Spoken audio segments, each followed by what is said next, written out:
Ya, dia kata murah apa semua. Hey, RBL perabot gemilang ni paling murah dalam Malaysia. Jangan nak mentan. Yang ini berapa? Ini. Tahu tak? Tahu ke tidak? Tak tahu. Kata tu berapa tu? RM9. RM9 setiap Sabtu dan Ahad kita ada crazy sale. Serius Crazy sale. Crazy sale. Jangan gila je datang sini orang-orang normal pun boleh datang. Ni serendah 9. Dia bukan serendah, memang RM9. Satu ni kalau kita hari tu buat ada 9 unit lah. Seorang satu dah dapat. First come first serve lah, siapa cepat dia dapat. Kalau kau lambat gigit jari lah nak. Ada ni je ke kak? Macam-macam. Memang tunjuk kat kau lagi. Tengok ni RM6, harga asal RM490. Siapa nak bagi? Bos kita orang je, bos kita orang gila.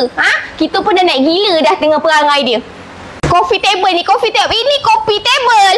Alah, kalau tetamu datang dia tak air kopi kat atas ni, tempat tu nama dia coffee table. RM7. Siapa nak bagi? Tak ada orang nak bagi tau. Tapi penghantaran kenalah bayar. Kau ingat semua nak murah je, mengentan. Kalau nak murah lagi, bawa balik sendiri. Angkut junjung ke tak kisah lah. Kita anda tengah melihat ni live kita tunaikan impian customer. Nama kita punya live setiap malam. Setiap 9 malam kita buat live tau. Hari-hari tanpa gagal.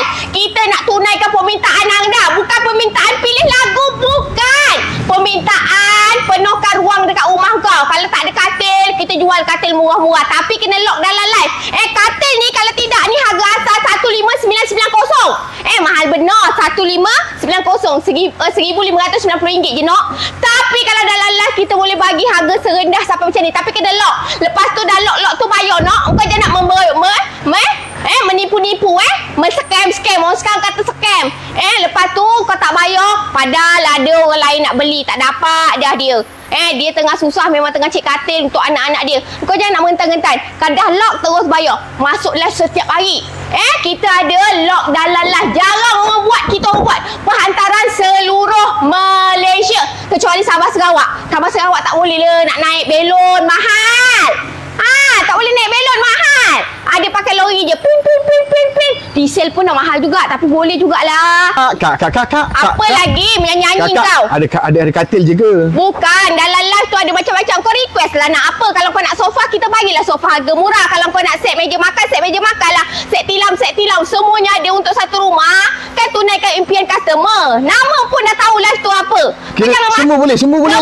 Mak bapak je aku tak jual. Yang penting kena join lah. Kena follow kita lah semua. Kalau sampai tak bila follow, sampai bila? sampai hujung bulan ni. Jangan tak join tak. Kau kena join. Untung kau mana nak dapat perkhidmatan RBL Pelabut Gemilang lah. Ya, kita orang paling murah dalam Malaysia. Kak, alah murah ni mesti tak berkualiti kan? Cai mulut. Nak kena cilik kita murah-murah berkualiti tau. Kita ni export import export punya kualiti. Bukan biasa-biasa nak. Kalau tak percaya masuk dalam live kita. Beli baru tahu. Dah beli barulah boleh claim. Tak boleh? Janganlah pandai nak mengata je. Jangan lupa masuk setiap hari pukul 9 malam. Kalau nak beli yang murmur harga terlajak murah. Sabtu dan Ahad datang kat kedai kita dekat mana? Desa Cemerlang Uru Tiram. Datang je Johor baru. Tak Johor lah. Gerek tiba.